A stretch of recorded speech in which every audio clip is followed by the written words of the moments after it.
Rennie Good was a gifted soul, a writer and a poet and a mother, wow. She tried to hit an agent with her car, oh no. Pop, motherfucker, now she's gone. Being a fucking liberal is a mental disease. Blue-haired fuckables with the septum ring. You are not a hero, you're a fucking disease. You fuck around and find out it's what it is.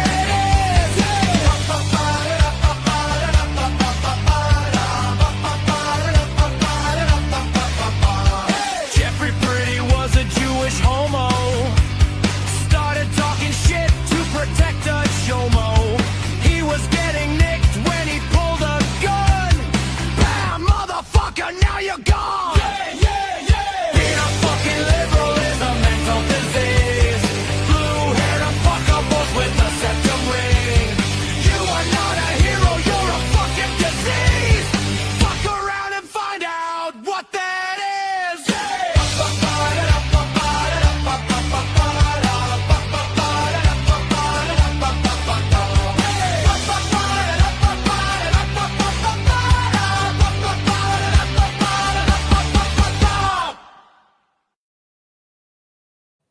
Hey guys, welcome to the program. Do me a favor, would you please?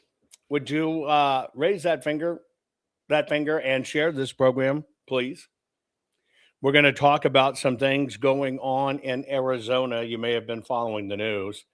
And I'm going to give you a little bit of flavor of background and insight and everything that's going on to keep you the most informed patriot in the room. By the way, today's program is brought to you by the fine folks at Goldco. Here's what I'm asking you to do.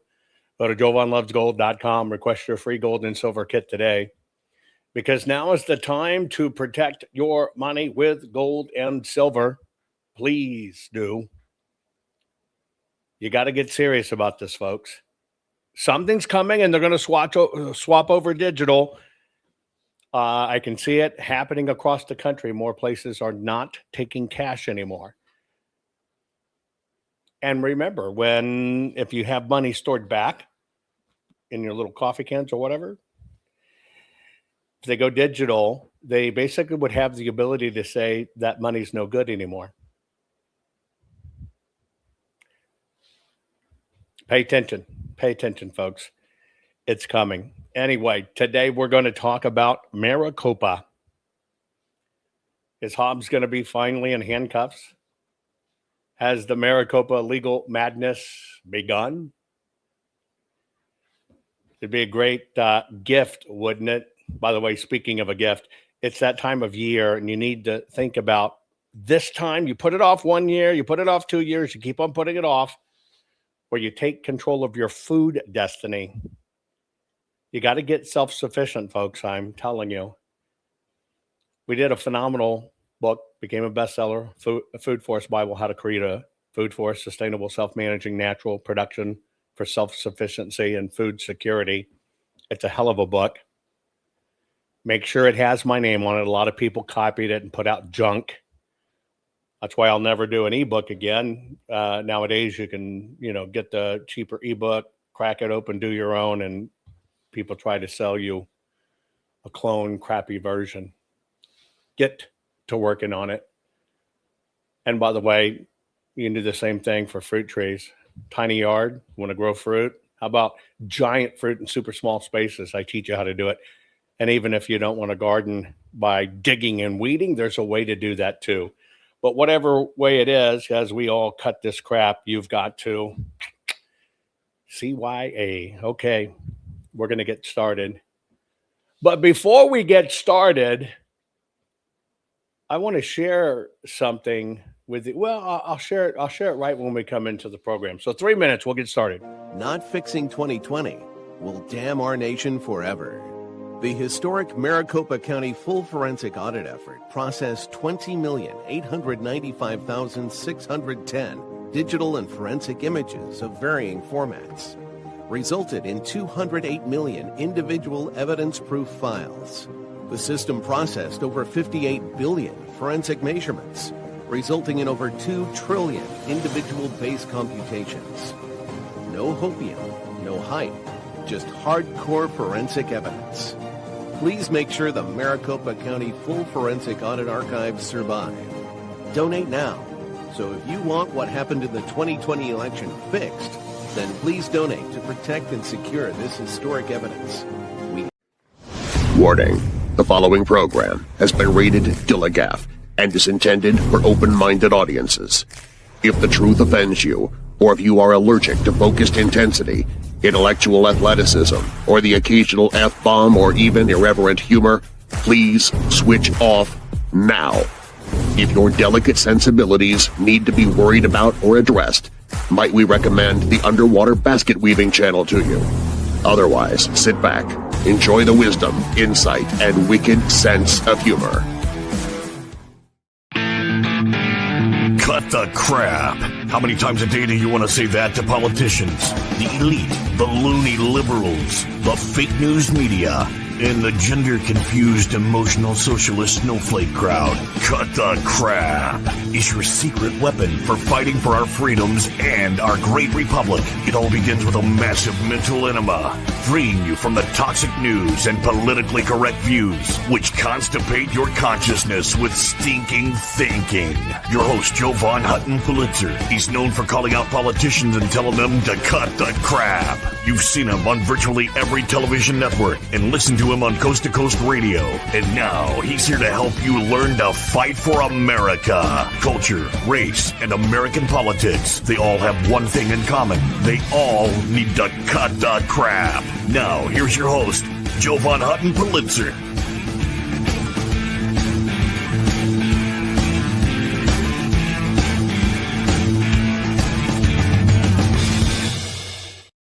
Okay, folks, you might have noticed in news headlines going all over social media that we're about to head to ballot wars all over again.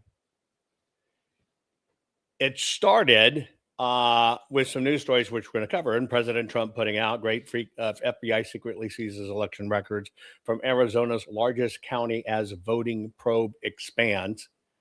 But then, of course, the typical characters in Arizona, like Garrett Archer, the data guru, who will not face me no matter what.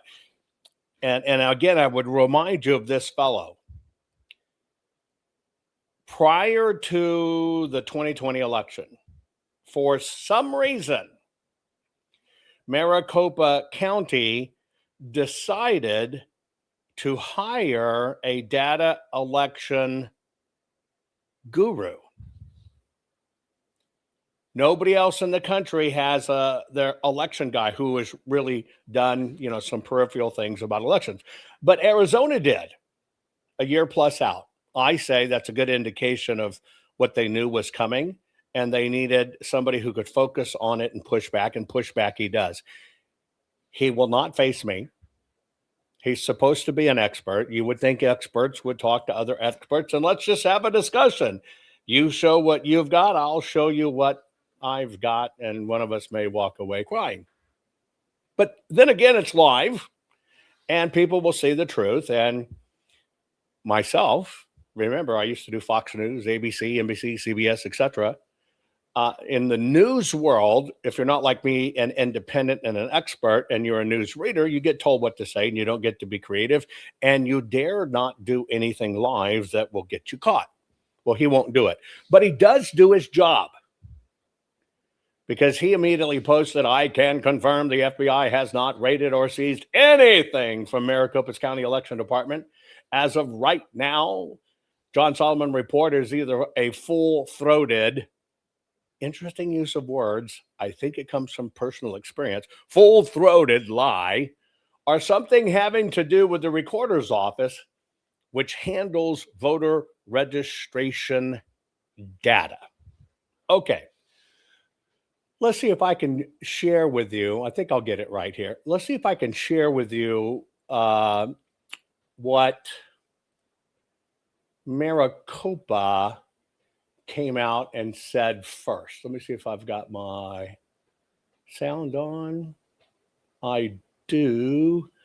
And let's go here, and then I'll play it for you. Here's the kind of news story that ran around Maricopa. Nicole, the DOJ is making a concerted effort to look back at that 2020 election and find some fraud.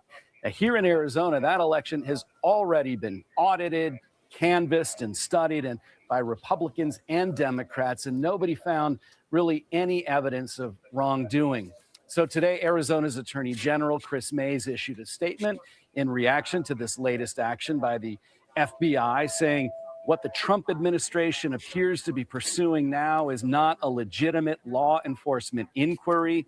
It is the weaponization of federal law enforcement in service of crackpots and lies.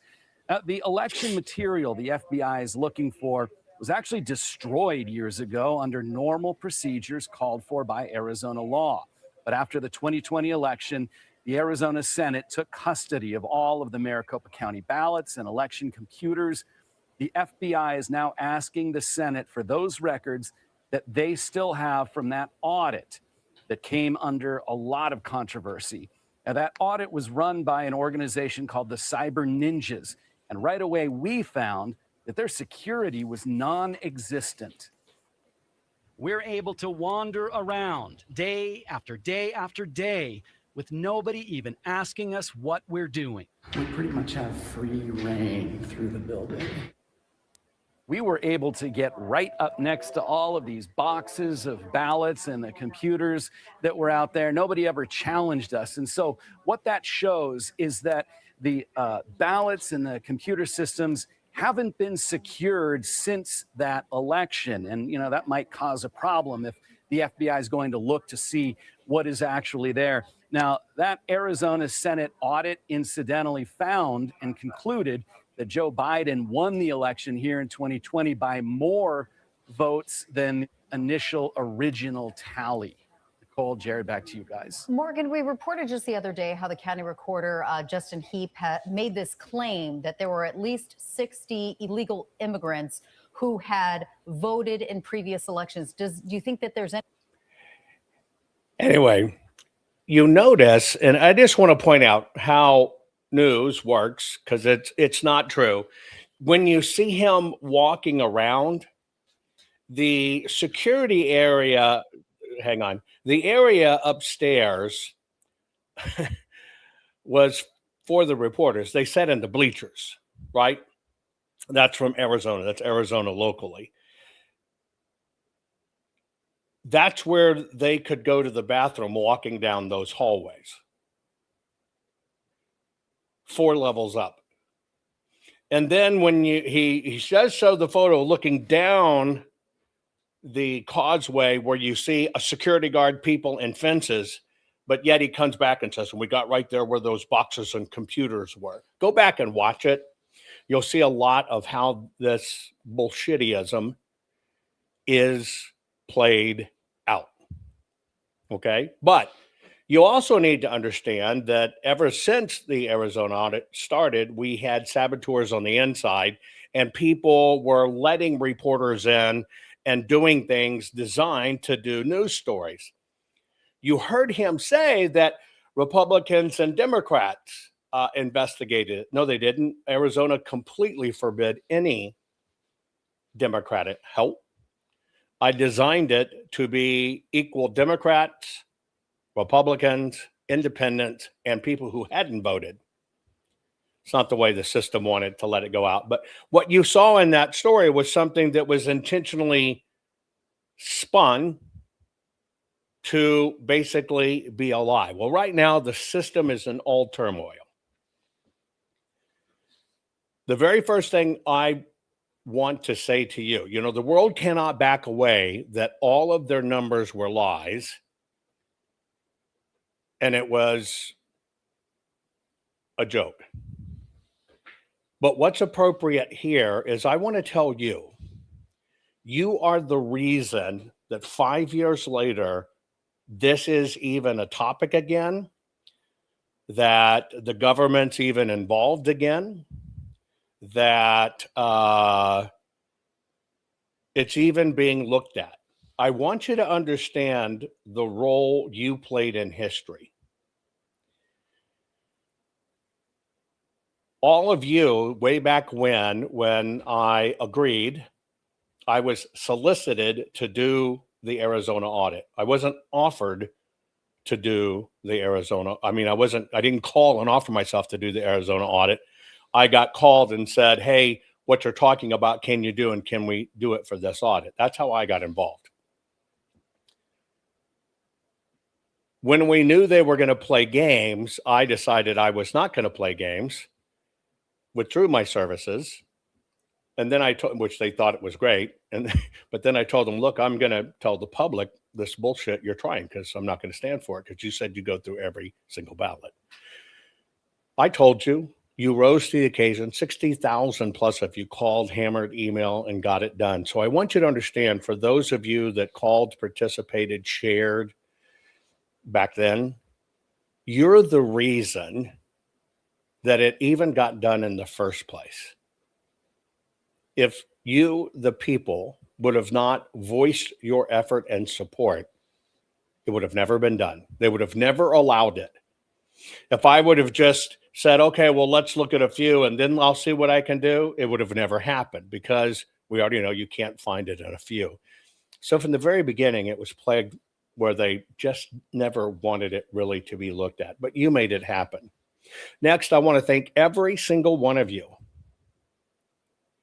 that gave of your time there in Arizona to sit and look at every one of these ballots, to go through the process I designed where everybody's on the floor and all the colors and how you do it and how we manage this, all in the middle of a pandemic, but we got it done. You participated in a monumental piece of history, which has never been done before and more than likely will never be done again. You have to understand how monumental this work was, of 2.1 million general election ballots, the biggest event ever in an election when it came to looking at the data, facts, and figures, was hanging chads.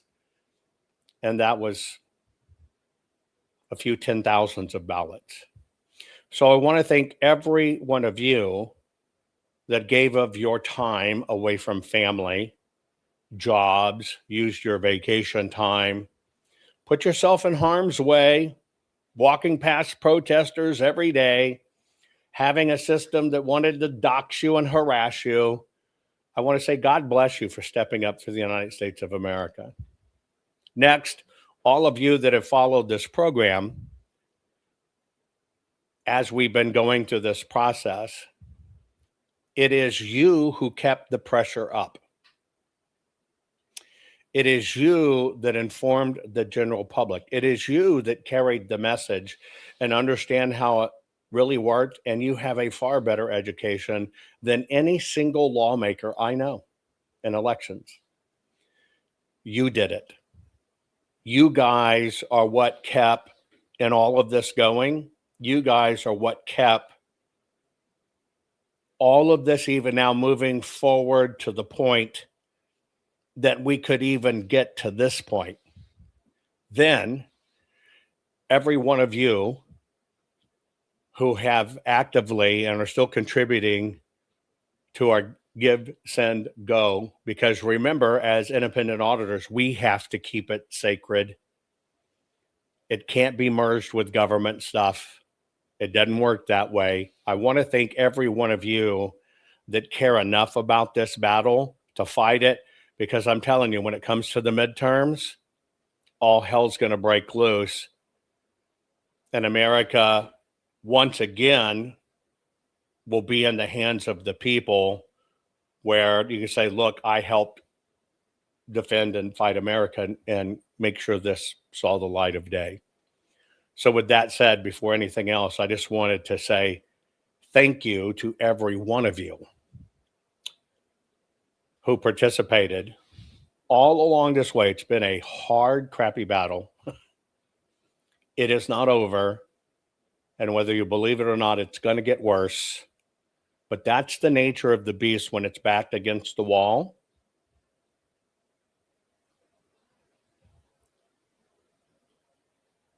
And it knows it's going down. Now, with that said, I want to show you what it means to stick at it what it means to keep working at it and perfect it.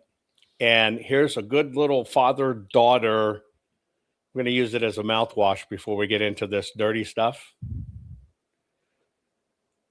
that shows keep working at it, keep working at it, keep working at it, never give up, and how much it pays off. I hope you enjoy this.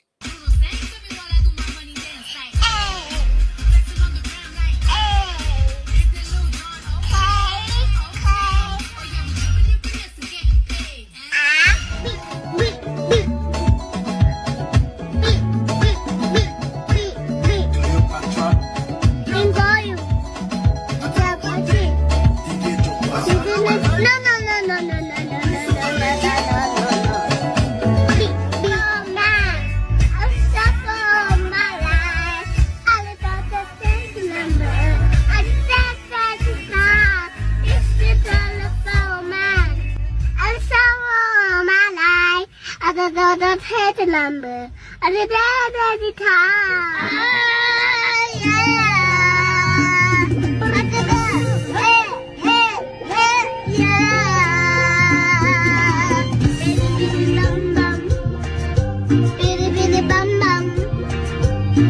do you know the song?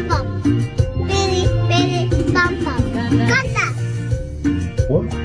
Let me sing. Yeah, but that was a long time ago, Daddy. I need some like wrong music. Do it for me. Oh, what's love got to do? Got to do with it. What's love but a second-hand emotion? Let me hear my voice. What's love got to do? Got to do with who needs a hug and a heart can be broken.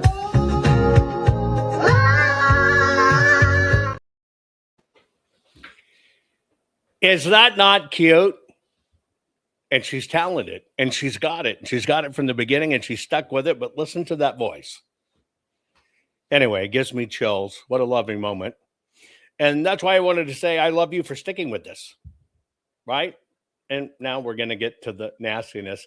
Here's where the story kind of went out. Here's what's going on. The FBI has decided that the history of Maricopa County is problematic, and that under federal law, a county or a state must administer the election the way their state laws do require it. If they don't, it is a federal legal violation. This is why they raided Fulton County, another place with a long history of irregularities and misconduct, and quite frankly, just incompetent election counting. And so the focus in this grand jury subpoena that went in the last few days to Maricopa County, seized many gigabytes of election data, is the 2024 election, which is interesting because President Trump won there. But there is a discovery that was made by congressional observers. Every year, the House Administration Committee sends observers, one Democrat, one Republican, to various voting centers.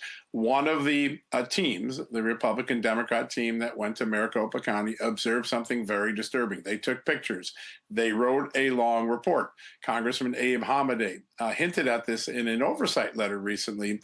The information in that report was so troubling to the FBI, and when coupled to the things that the Arizona Senate found in 2020 that were raised as concerns, and the things that Hamadeh and Kerry Lake raised in 2022, they were able to get a grand jury subpoena from a federal grand jury and execute the transmission of a large amount of voter data. They're going to go through that data, looking for some of the telltale signs that were in this congressional report. I hope in the next couple of days to make that congressional report public so everybody can see what it was that observers on Brian Stiles' House Administration Committee saw. Brian Stile himself acknowledged that they were working with federal authorities on this specific Arizona matter. So you got Congress working with the FBI. And I think this is phase 2 of about a 5-phase look at states, particularly blue states or blue areas of states, where elections are not administered the way the law says they're supposed to be. And as a result, the FBI may come in and prosecute people because it is a federal felony if you don't follow your state's laws, if you don't treat everybody the same under your state laws. Okay, well, you know all of this, and we've been saying it for a very, very, very, very long time. And this is different than a strongly worded letter. And you heard key 14th Amendment, and you've seen all of our 14th Amendment work. And we taught you early on that it's not about the machines at all. It's about, were the elections run right? Therefore, you're just looking to see if it's maladministration.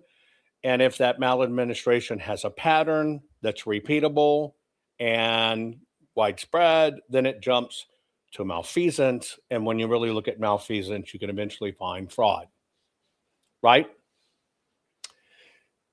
With that said, and it doesn't matter that the election is voluntary, because once you cast your vote, which you voluntarily did, then it's basically becomes a binding document, a binding contract.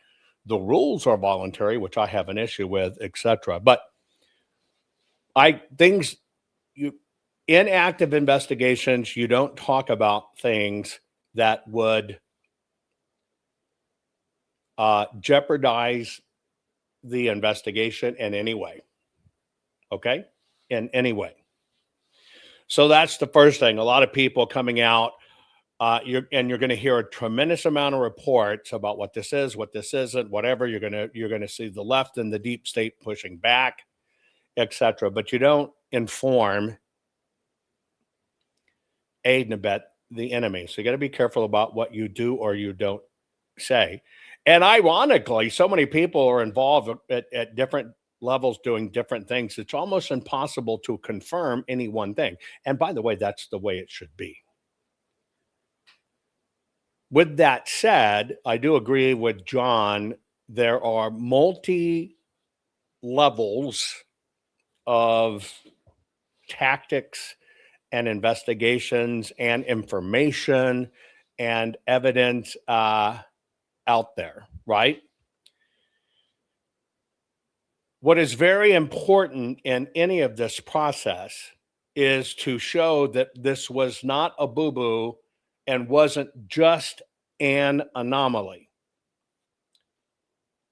I want to make sure you understand that.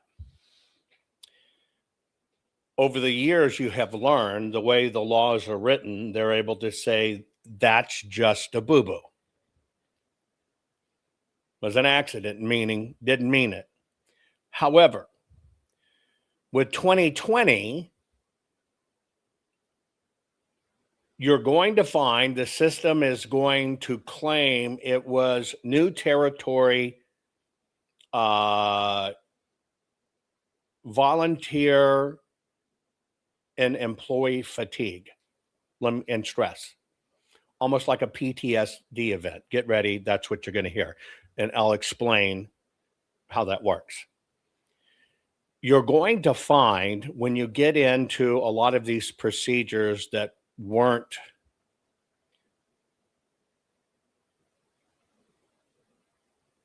administered correctly, you're going to find a new type of quote unquote legal excuse emerge.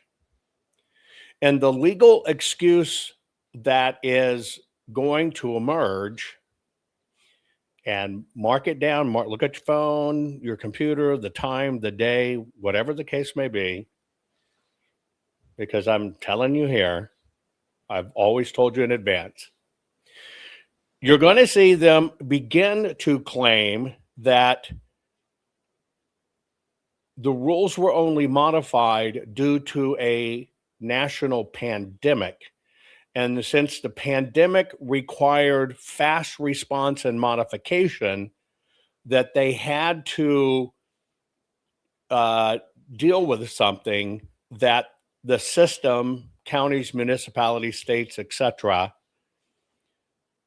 weren't used to dealing with. And because they had to take in consideration social distancing, they could possibly die if they caught something. It put undue pressure and stress on the system.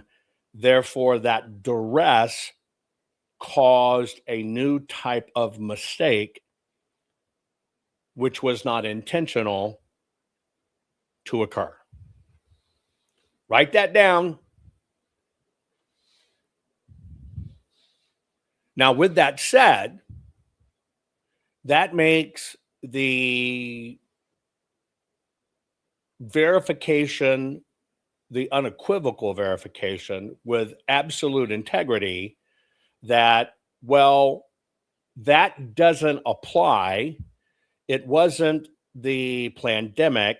And by the way, this is not only widespread, it is a audible, repeatable pattern over numerous election cycles. So you have the cycles coming in, no pandemic, here it is, pandemic. You have the cycles post-pandemic, even though the pandemic was officially over. So a whole new line of data is going to come out in response to how they're going to try to defend themselves against this. It's not defendable, and the evidence is against them.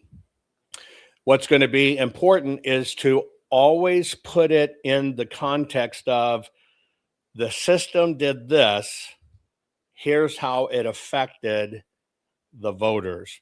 Let's go back and look at some of the things that those of you, just a few because there were 1,000 plus, noticed that, and this is what you were looking for. You'll notice it in the words people use. This is what our team trained the world to look at, to use, to understand when it came to the physical ballots. But let's do this little flashback.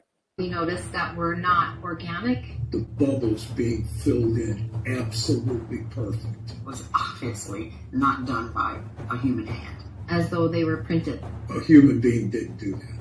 Ballots that were, that weren't lined up. The bullseye didn't line up. That target should have been in that bullseye. The crosshairs would be here, and sometimes the mark would be over here. The volunteers stop and look at a ballot. The paper was very, very thin. The paper was really thin. I mean, because when they moved it, it's almost like it's just really thin. It looks like someone had stained the ballots on purpose. At times, there were more than 50% of the ballot that was done. Sometimes it was only like 25% of a ballot was there. It was very peculiar. There were large pieces torn off of the ballots. When a ballot is soiled, damaged, or otherwise marked and shifts into adjudication, the startling thing to point out is another human being is now determining your intent.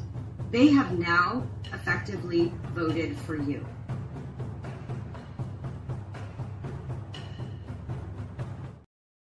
Okay. Again, the stuff you know and you learned, and why is this important? Remember, Maricopa is unique. It's almost exclusively mail-in ballot voting. The pandemic did more, but when you take what the county said, it's this specific paper, it's the only paper we use, and everybody gets mailed a ballot, then we know a few things. It's the right paper, which is a very thick paper. What she was talking about, we taught everybody to do what's called read the curl. So when you grab the hold of an end of the ballot like this at the middle at the bottom, it'll have a curved structure like this. It'll be rigid, right? It'll stick out. And that's how that paper is made to run through the system immediately. If it's a cheap paper, run-of-the-mill paper where somebody duplicated it, then the curl flops. So instead of being kind of like this U shape where you can hold like this and the paper's stiff and long, here you go, the paper curls limp over. It's amazing how many people learned some really interesting forensic techniques as we did this, and you're going to find out soon how important it is, right? Why is this important when you heard that ovals were filled in with machines, et cetera, et cetera? Because remember, there were certain audits that said Dominion changed the vote, it was the machines. That's never an audit, and that's never allowed by court because you made a predeterminate. You said it was Dominion who did it, and you said it was the machines that did it.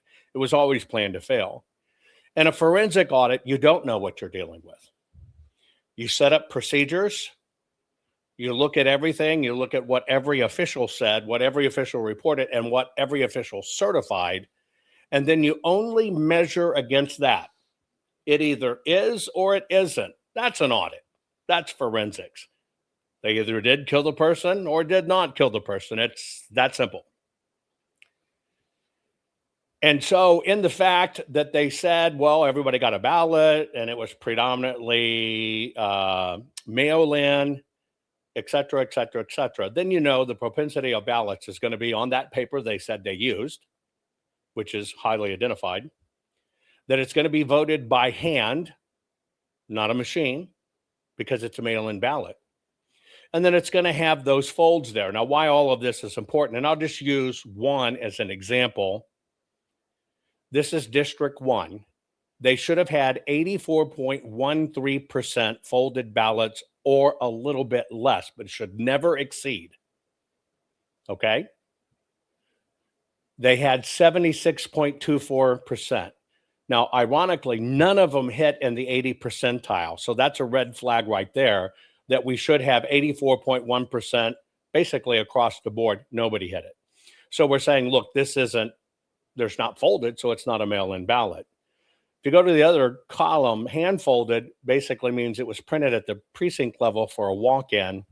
That was printed flat, and the person creased it with their own hands and dropped it in a box. Well, they should not have any more. It should not exceed 7.53%. But you see every one of them busted that wide open and went way over it. And then no fold is election day ballots, which are flat, right? And should have no folds, etc. And they all should have human, filled in ovals. It should not exceed 8.34. And you see they busted that wide open too. Basically what you see is everything they failed with on machine folding, trying to claim they were really mail-in ballots, they made up by stuffing in later on under a different type and process. And this is forensics. Bottom line is they're caught red-handed. This is what happens when you do forensics and you do forensics right, of what you're looking for and what you're going to catch. Now we're going to go back historically. I'm going to show you some of the things they hid, how they did it, and how it's going to apply in the coming year. I'm going to take a 50-second break. Hang tight. Not fixing 2020 will damn our nation forever. The historic Maricopa County full forensic audit effort processed 20,895,610 digital and forensic images of varying formats, resulted in 208 million individual evidence-proof files. The system processed over 58 billion forensic measurements, resulting in over 2 trillion individual base computations. No hopium, no hype, just hardcore forensic evidence. Please make sure the Maricopa County Full Forensic Audit Archives survive. Donate now. So if you want what happened in the 2020 election fixed, then please donate to protect and secure this historic evidence. We can't do it without you. We need you. America needs you. Our future needs you. Please donate now. Sorry about that. Sometimes nature calls. I have to run real quick. Hang on. Takes a while to roll back up. Anyway, I just had to take a break. Let me show you some of this stuff where you go back in history that I want you to remember all of the things that we were battling at the time. Findings that I had. Number one is that there were a series of ballots that I examined the photographs of, and Dominion, as the election subcontractor, produced ballots for each of the zones or districts that were involved, at least in the area that I looked at here in Maricopa County. And there were 5,000 approximately, a little over, different ballots. As you know, in a state, there could be 2 different senator races. There could be 10 different House races. And all the permutations and combinations is what gives you the 5,000. So they create a final ballot for each one of these districts or zones or regions, so that when you go in and you give your name and it knows you're from this area, you would get this ballot to vote on all the issues that pertain to you, and only the issues that pertain to you. And I found that there were about 25,000 ballots that were not printed from the official Dominion PDF ballot. In other words, the printing process, appearance is completely different than what you would get from a first-generation PDF printing. As you can imagine, the lines are perfect. So they're perfectly straight, no breaks in them, the circles or ovals as they may be, and they're a solid line. When I examined some of the early voting ballots and election day ballots from various polling locations, there were about 25,000 that did not have printing from this perfect PDF, as you would expect, but instead had breaks in all the same places around an oval.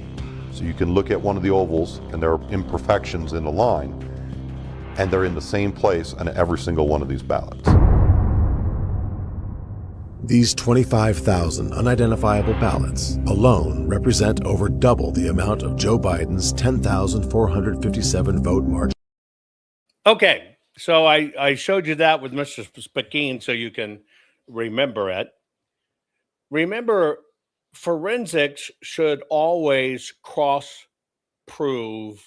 everything. They should cross-verify everything. So Mr. Spakeen looked at some of the images we had. Remember, we did them all in high def. It's the only proper chain of custody there that are still held. And what he looked at, which we knew about, was how these ovals were broken. And you saw those gaps in there. Now, the way forensic works, you can take a forensic expert, will look at it and go, well, these ovals should be perfect lines, and they're not. And they got broken lines. And then the broken lines repeat in patterns and do it multiple times. And what you heard was, okay, there were over, 25,000 of them. To play it back to you a different way is on our side about the target, where you see the targeting, the little target out of sight. We can tell you on our side exactly how many different printers were used to print that compromised ballot. Now, remember, ballots get sent out to the precincts as a PDF, and it should print it true to the PDF. But there were errors, issues, and like you said, it kind of looks like a low-grade copy. Well, we can actually tell you the printer and then identify where the printer was located. And how did the printer affect so many counties? Because it's interesting. It's not in a bunch where they just went. It's systematic over all precincts. And so we have of that. But more importantly, what you need to understand is early votes. Early votes, when you look at the early voting, mail-in ballot voting, you're going to find out that which was shown on the screen, the ballot is not only printed with the right color, because it has color anchors in it, but it's printed on a specific Runbeck machine. Now, we worked with HP. There's a code that HP uses to manage the ink. You ever wonder, how does your printer know you only have this much yellow left, or this much blue left, or this much black left? Well, it's interesting. The way your print management system detects that is by looking at a weeping yellow dot that's about the size of a blood cell, and it's in yellow. And you can't see it with the human eye, but that's with us, with forensics, we can see it. And so that was one of the things we went to the next level is, okay, if these are in fact compromised ballots, and they were supposed to come from Runbeck, and so they should be on the Runbeck systems. I will tell you that our numbers relatively match between what Mr. Spakeen did and what we identified as they said it was an official ballot, when in fact it's not. It's a duplicate, not of their systems, and doesn't have stochastic mix, machine inserted color, not machine inserted code. They don't have the stochastic pixels, so we know that this wasn't off, quote unquote, the official Runbeck machine. And that's how forensics should work back and forth.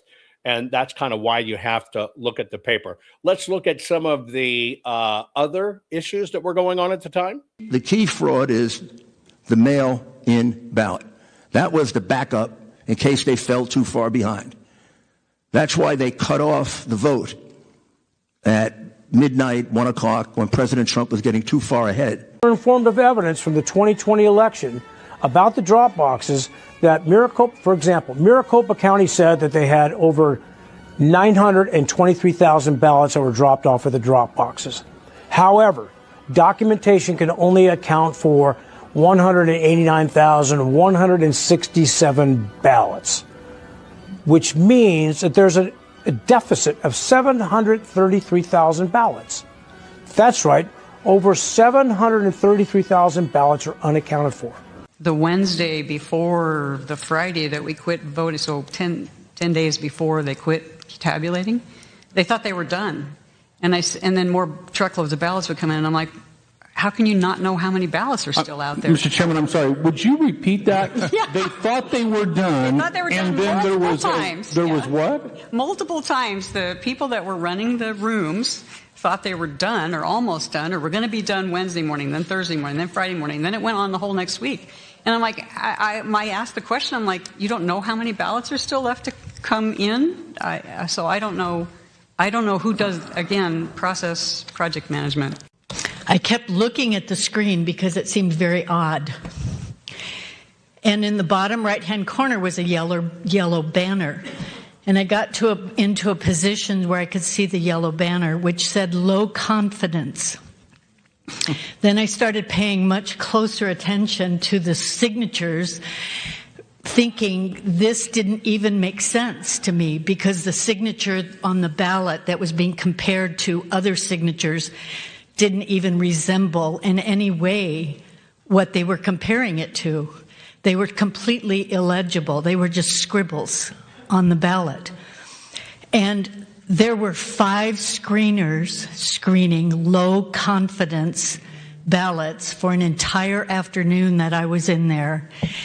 And I asked Celia what the low confidence said, and she said just not to worry about that, that this was a new program that they were testing. So what have we learned? We learned that the big lie is that this was a secure election. I'm sorry, it was not a safe and secure election. We have so many problems with our process that need to be followed through, and laws need to be adhered to and complied with. All of this evidence has been turned over to the Attorney General. Oh, and by the way, every Democrat voted no in committee. They cut off the vote, they turned things off, they chased everybody out, and then it's not your concern, except for the fact that you got to look at this somewhat in total. They started bringing in false ballots. We have 3 witnesses to 100,000 of those ballots being brought in at 4:30 in the morning in Detroit with no Republicans around that they knew of. Luckily, we had 2 that stayed behind and a Dominion employee who was willing to be honest. Not all of them are honest. Okay, you heard many things. Only the last part was about Detroit. The first part was about Maricopa. And you heard, we thought we were done. We thought we were done, and ballots kept on coming in. I would remind you, we pointed that out, that the little bit of the chart on the left is all the ballots coming in early vote. The dotted line in the center is election day.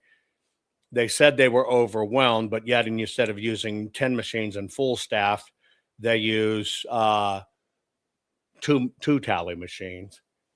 And it was very low numbers. And so what were they doing? Well, a month later, that's why everybody was surprised it was supposed to be done. Just on the days December 8th and 9th alone, they ran in 118,019 ballots.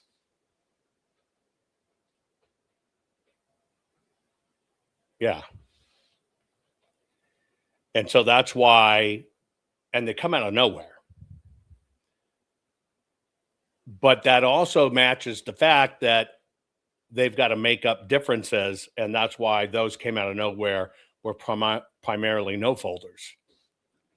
And that's the category that blew through the roof, which you can see. Now, of course, I battled this both in Georgia, Fulton County, Georgia, and in Maricopa. The Republicans made sure we didn't get the full forensic audit in Fulton County, Georgia. So we are at a deficit, even though things have been seized, even though somebody in the FBI tipped them off and they took out some boxes. It's good, right? But it's not as effective as, what we have with all the evidence in Maricopa from all different sources and all kinds. Another little piece here of what was going on, if you remember, is we weren't getting all the information we were supposed to get. The county officials were playing games. Here's a little news clip from then. And Maricopa County officials, they're refusing to turn over routers or router images to the election auditors. They're defying a judge's orders. What are they afraid of, and what are they hiding? That's a question for them. Right. We wonder the same things, but I'm not going to comment on what's going on in their heads. So that was part of the subpoena as well. And at first they told us that they had replaced all of that equipment and were going to provide that equipment to the Senate, and that they had put all new equipment in the McTech facility. And then when that didn't show up, they started talking about providing virtual access. And then after a week or 2 weeks almost of trying to get the virtual access, they now are coming up with this concern that it puts other agencies of the county or even federal governments at risk if they provide that information. So I'm not an IT expert. We'll let the auditors and their IT experts work that out in conjunction with the Senate and the county. Mm-hmm. And then one last question. Yesterday, Breitbart pointed out that Hannah Klein, the daughter of Biden's chief of staff, Ron Klain, Hannah Klain, signed the document going to the DOJ on behalf of the Brennan Center for Justice. Why do you think Biden's team is getting involved in the fight to stop this? What is Joe Biden hiding? I wasn't aware of that connection, so I don't have a comment about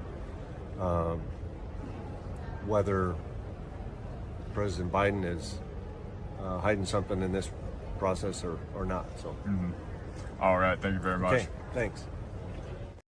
Okay, so you'll remember there was an issue and it came down to the wire. Many times subpoenas ignored, they wouldn't do things. And then it came down to the county officials are literally going to be handcuffed and perp walked to the jail. You might remember that. And that's what it took for them to hand over the information. I cannot even put into great words, significant or adequate words of how much sabotage, deep statism, all kinds of underhanded things were just being done nonstop. And I'll give you an example. Ken Bennett, who you just saw. Ken Bennett is the former Secretary of State of Arizona. He's what's called part of the Mormon Mafia. That's just what they call themselves as well. But Ken Bennett was not selected to participate in this. Ken Bennett begged Karen Fann to be involved. He could be spokesperson. He could be whatever. I mean, he begged Karen Fann until she finally relented and let him in. And then it was Bennett who let Randy Pullen in. People, again, that should have never been associated with the audit. Ken Bennett, him as the spokesperson, was, right, the person who was letting in the liberal press to get through the barriers that made us look like we had no security. That was Ken Bennett. It was Ken Bennett who was the leak that kept on leaking information and setting up the audit. Now, Maricopa rewarded him.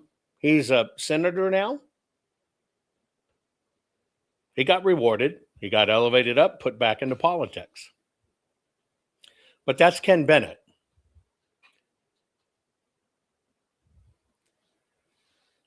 But that's how the systems played. Now, I'm going to play another piece for you. I'll probably stop it when you hear a certain thing, and then I'll come back and play the rest. But Ken Bennett is the one. I do not know how it happened other than they planned it. But Ken Bennett was the one that when the final report came out, basically said the most important thing we found in the audit was the numbers were relatively the same, but Joe Biden had more votes. That was all set up bullshit from the beginning. And that's why they had him in. But I want to remind you of a few things. Now, one thing I should remind you of, this issue of the router and Splunk logs. We wrote a book called Countdown to Chaos, The Silent Federalizing of Elections. Remember, we don't have federal elections. We have state elections, state by state, that have a federal component. I am not for federalizing elections. I would be more than happy to make state elections be separate and federal elections to be separate. And they're 2 different days, 2 different things. I'm totally for that. But to have one government entity at the national level be over all state and everything, I think that's a recipe for disaster. However, we put out a book, even I put out a book called Countdown to Chaos, Silent Federalizing of Our Elections. What this has to do with is everything that led up to 2020. You got to understand, this was planned for a long time. It was not spontaneous. It was a plan from inside the United States. And when you understand that they were refusing to turn over the Splunk logs, which I'll talk about in a minute, this book explains exactly why that was needed and what they did. This book explains why, what I told you, they put our elections under critical infrastructure. They did it back when they were screaming Russia, Russia, Russia, and they put it under critical infrastructure. They did that so they had a legal excuse to see everything, which I'll explain in a moment. Let's go back to this little bit cross-examination of Mr. Bennett here. Direct a few of these questions. I'm going to ask the Arizona folks here these questions. So I'll start with Mr. Bennett, and then we'll try to work on down so everybody can get there. Is it standard practice to delete files off a server after an election, Mr. Bennett? I hope not. So, Mr. Gates, will you agree with that? I would say that it is appropriate to maintain files, and that's exactly what we did. We deleted the deleted files that have been discussed. They were archived. So you admit that you guys did delete, Maricopa County did delete files off the server after the election? That are archived. Yeah, and so when you released these servers and this information to the auditors to begin with, they didn't have access to those archived files at first. Is that fair to say? They did not subpoena those. That's correct. Okay, so you didn't feel obligated to turn that over then to them? We responded to the subpoena. Okay. Mr. Bennett, your response to that? I find it, frankly, laughable to suggest that a county, in response to a subpoena, could say we will delete files from the hard drives and materials that we give to the auditors because we have those files archived on data that we did not give to the auditors when the subpoena said turn over all the records related to the election. Yeah, see, that's the way I read the subpoena. It was more broadly. Okay. I want to highlight one point here because this is important.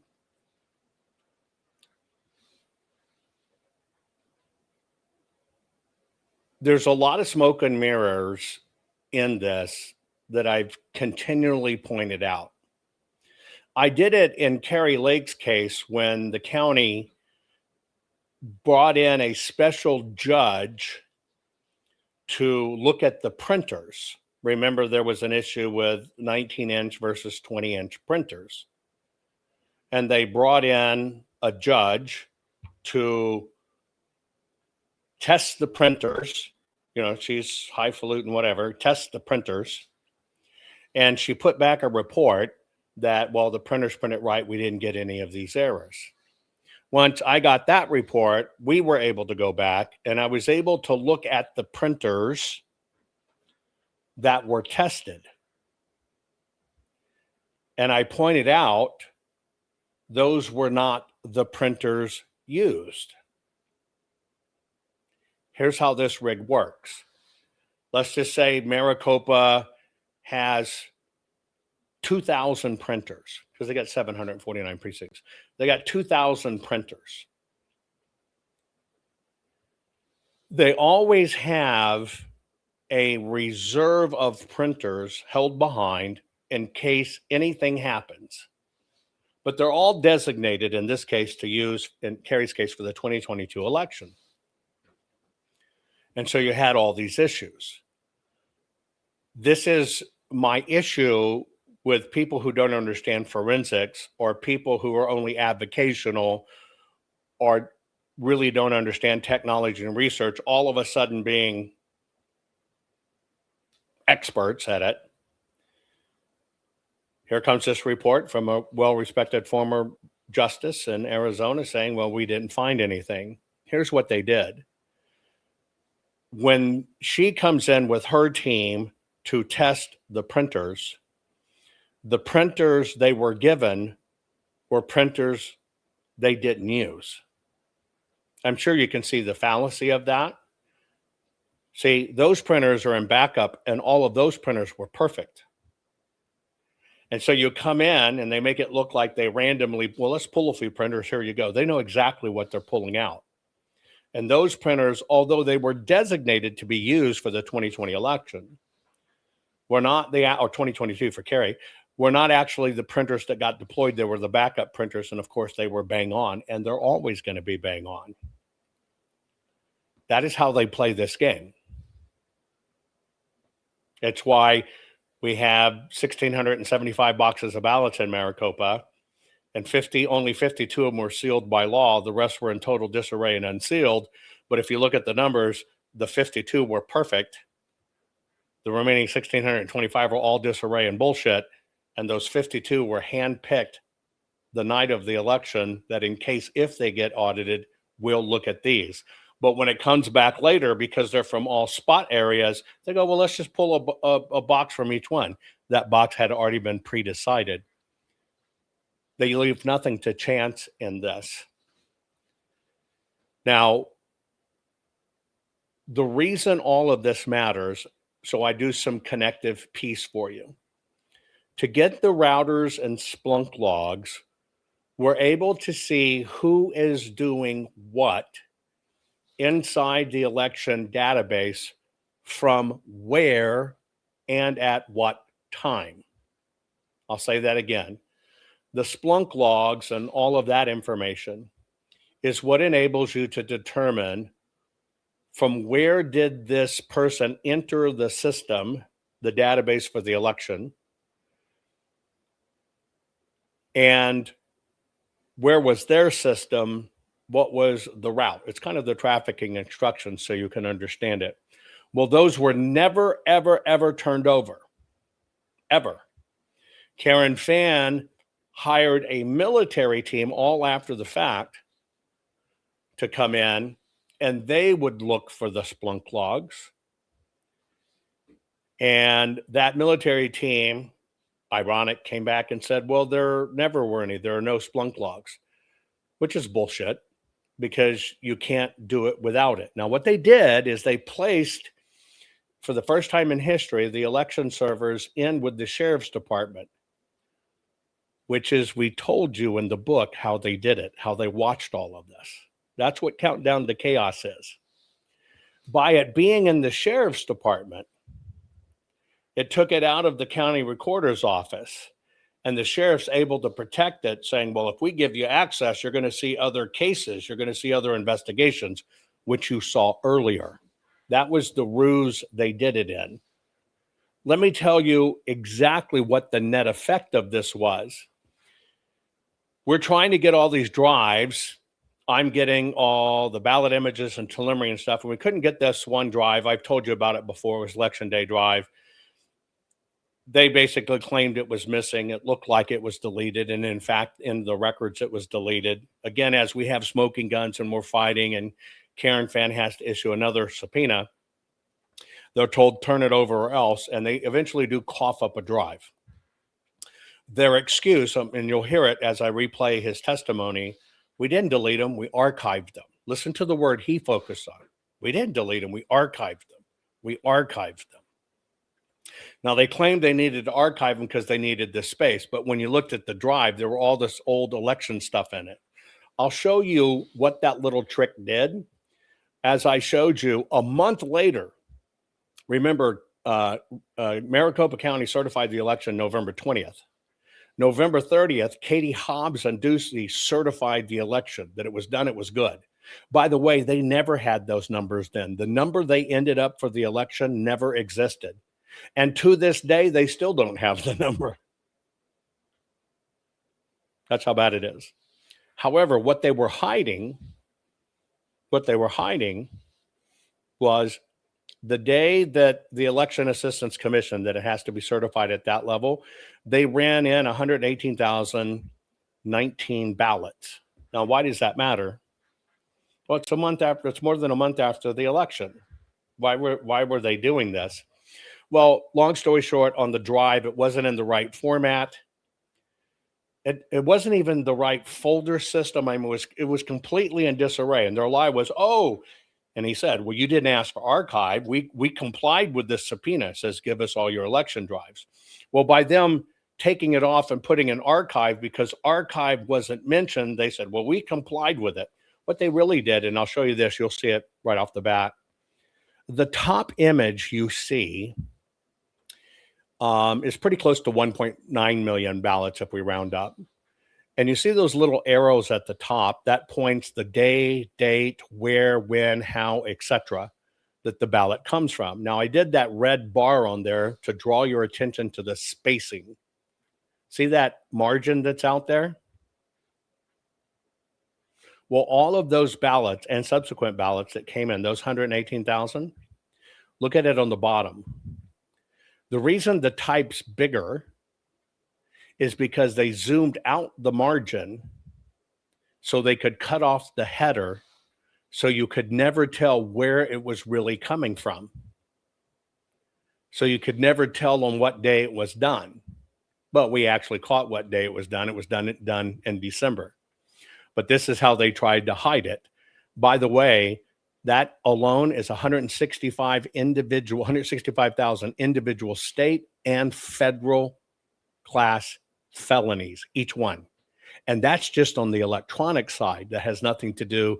It's another 165,000 felonies on the state and federal side for the paper.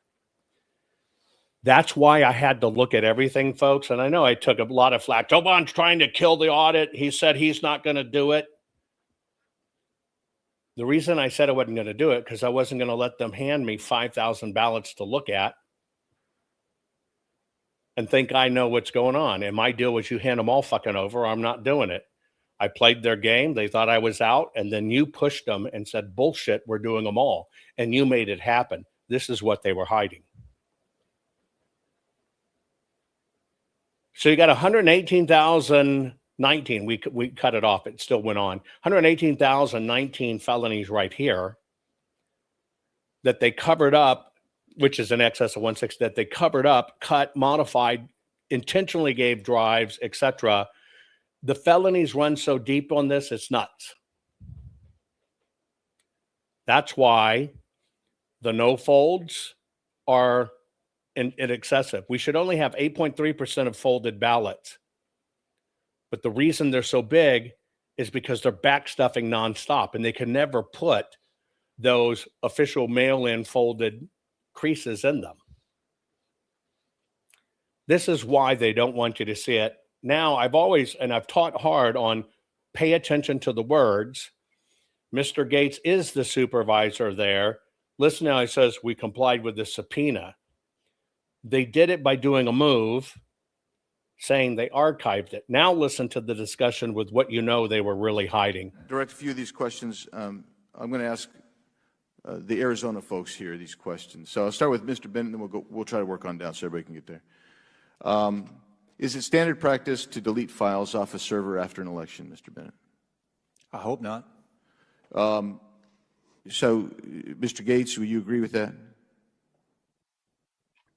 I would say that it is appropriate to maintain files, and that's exactly what we did. We deleted the deleted files that have been discussed. They were archived. So you admit that you guys did delete, Maricopa County did delete files off the server after the election? That are archived. Yeah, and so when you released these servers and this information to the auditors to begin with, they didn't have access to those archived files at first. Is that fair to say? They did not subpoena those. That's correct. Okay, so you didn't feel obligated to turn that over then to them? We responded to the subpoena. Okay. Mr. Bennett, your response to that? I find it, frankly, laughable to suggest that a county, in response to a subpoena, could say we will delete files from the hard drives and materials that we give to the auditors because we have those files archived on data that we did not give to the auditors when the subpoena said turn over all the records related to the election. Yeah, see, that's the way I read the subpoena. It was more broadly than the county read it. So, so your Twitter account mentions that the purging of the 2020 election database in the beginning of February is a standard practice. Can you please confirm for me that that's what you do for all elections? After all elections, that you do that? I cannot confirm that for you today, but we can certainly get you that answer, Congressman. Thank you, Mr. Chairman. Can you confirm that today or not? I really can't confirm that either today. I just know that because there is limited space on these servers, when you have to run another election, then you have to make room for the additional election data. So was there additional? Was there still? Well, let me just rephrase this.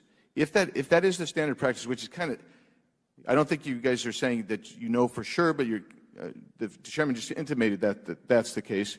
Can you explain to me why data was still present for prior elections on the databases in and of itself?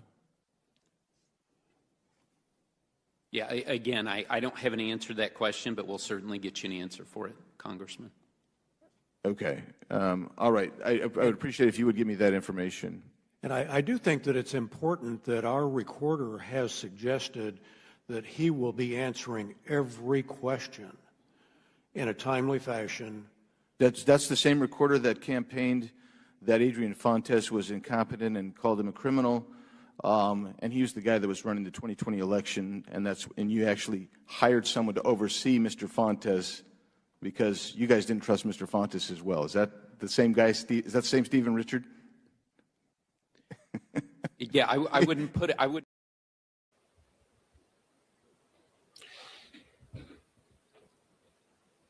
Idiots are in abundance in this. Rusty, the old man who looked lost, had previously just been in China just before the election. Interesting. Their excuse was they needed space on the server, but when we finally got the drive, it had all these other elections and bullshit on it. But I want to let you know, this was known over 5 years ago.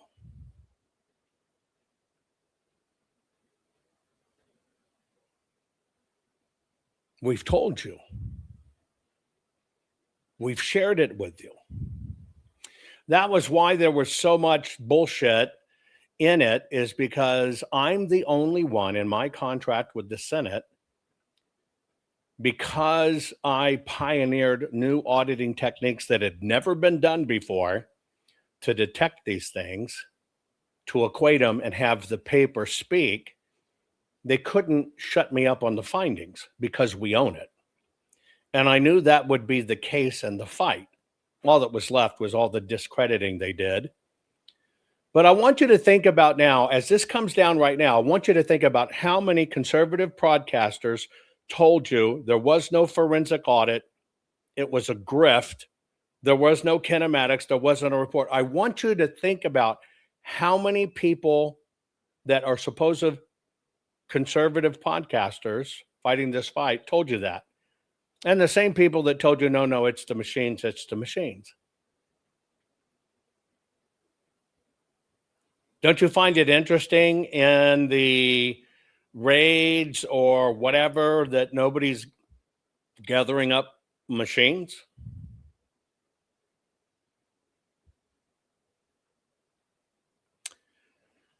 So this has been a long, hard fight. So now with my recap, let's get to now what's coming to light and what may be in store. Nothing short of a blockbuster story on Just the News. I think you broke overnight. Maricopa County. Now, you've been at the tip of the spear of allowing us to understand the overall framing of what's happening in Georgia. And we've had tons of the local people who have been fighting the fight in Georgia.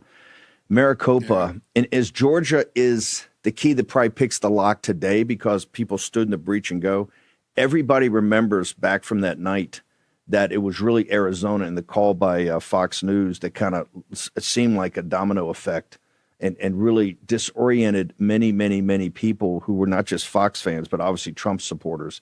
And we've never really gotten steady on that. So go through what your story says today, because I think this is so important. I wanted to lead with it this morning, sir. Thank you. I appreciate it. So Maricopa County has had more than a decade of long-term problems. Back in the early 2000s, it was the Democrats who always cried foul that Maricopa County couldn't count votes correctly, couldn't administer the election correctly. Then in 2024, Republicans raised the same curtains and Democrats suddenly went into a state of denial. The FBI has decided that the history of Maricopa County is problematic and that under federal law, a county or a state must administer the election the way their state laws do require it. If they don't, it is a federal legal violation. This is why they raided Fulton County, another place with a long history of irregularities and misconduct and, quite frankly, just incompetent election counting. And so the focus in this grand jury subpoena that went in the last few days to Maricopa County, seized many gigabytes of election data, is the 2024 election, which is interesting because President Trump won there. But there is a discovery that was made by congressional observers. Every year, the House Administration Committee sends observers, one Democrat, one Republican, to various voting centers.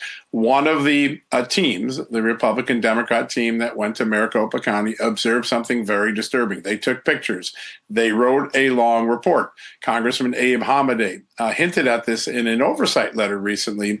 The information in that report was so troubling to the FBI, and when coupled to the things that the Arizona Senate found in 2020 that were raised as concerns and the things that Hamadeh and Kari Lake raised in 2022, they were able to get a grand jury subpoena from a federal grand jury and execute the transmission of a large amount of voter data. They're going to go through that data looking for some of the telltale signs that were in this congressional report. I hope in the next couple of days to make that congressional report public so everybody can see what it was that observers on Brian Stiles' House Administration Committee saw.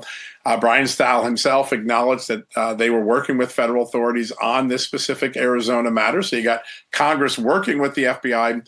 And I think this is phase 2 of about a 5-phase look at states, particularly blue states or blue areas of states, where elections are not administered the way the law says they're supposed to be. And as a result, the FBI may come in and prosecute people because it is a federal felony if you don't follow your state's laws, if you don't treat everybody the same under your state law. So that's where we're at today. Now, over the next 10 days, Steve, we're going to have a lot more. We are going to be able to get, for the first time, I've been able to start processing these documents, large body of evidence that's in the intelligence community that raises concerns about foreign interference in our elections. That'll probably be the end of this week or early next week. The documents are explosive. They're really remarkable. And what's most remarkable is that all this has been kept a secret from the American people, possibly President Trump in some cases, until recently, of course, when his team told him. I think there's a lot there. And then in between those two things, we're going to reveal another code-named FBI investigation that targeted President Trump, one you've never heard of before, one that may be among the most troubling. We have Crossfire Hurricane, of course. We've got Plasmic Echo, and we have the third one that targeted the January 6th investigation, Arctic Frost. There's another one that is really deeply troubling. It's troubling to the FBI. It's troubling to the intelligence community. And hopefully between now and next week, we'll get all four of those stories out. Okay. There was a tremendous amount of pressure to discredit the full forensic audit. And if some of you are new and haven't seen some of these things, let me just show you a few clips. Here's some of how it's computer vision, machine learning, and artificial intelligence. Computer vision simply means the cameras, and that's why we had them at high def. Remember, we have all of this on perfect chain of custody and can recreate the entire election, and you can look at the physical ballots and their forensic clones. Let me show you how some of this works. This particular one, I don't know, I'll have to let it run here. But what we're able to do, when you see the codings, we're able to look at every single ballot, and we set different things out so we can track these and see these. If you can, the code on your screen, I can tell you down to the audit who touched it. I can not only tell you what ballot, what batch, and everything else, but can tell you who actually touched the ballot at the audit level, right? And so when you understand the zooming here, see the blue dots on the right? Those are the machine inserted color, stochastic pixels. You'll see it when it zooms up, right? But this is how forensics runs, right? We're looking at these things. Now that's a little bitty speck on the ballot, but you see how even the system we can zoom it way up, even to count the fiber count in the actual ballot. You saw it there on the screen. Let me see if I can, I don't think I can stop it there on the screen, but you'll notice that when you see a fold, when it comes up, see, that's not folded. If you look at the top oval left, not folded, top oval left, that was a black and white one. Let's see if we get one that's folded here. Not folded. Okay, let's see if we can get one that's got a fold. I'll point it out real quick. You'll be looking top left. Well, that's okay. I'll show you in this next one. This is forensics. I'll show you another little bit when we look at the paper and we identify these things. Here's another piece. I'll describe it as start making a mental map, right? A mental map, okay, of what you're looking at.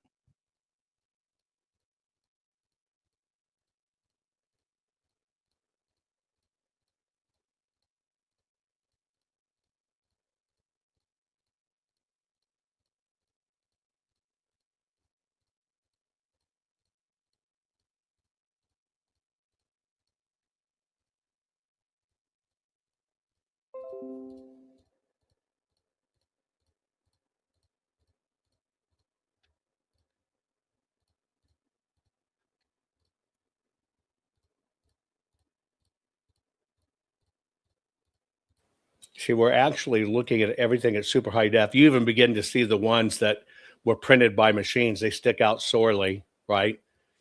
That's a pencil. That's what a pencil looks like. We know it's a pencil because you can see the tiny fibers stirred up. Sharpie. Rorschach patch. I have no idea what the hell they did there. You can see the oval underneath it. I have no idea how it voted like this, but we have no idea how it was managed to skip that. When you see these are batch markers in between. So don't necessarily worry about those.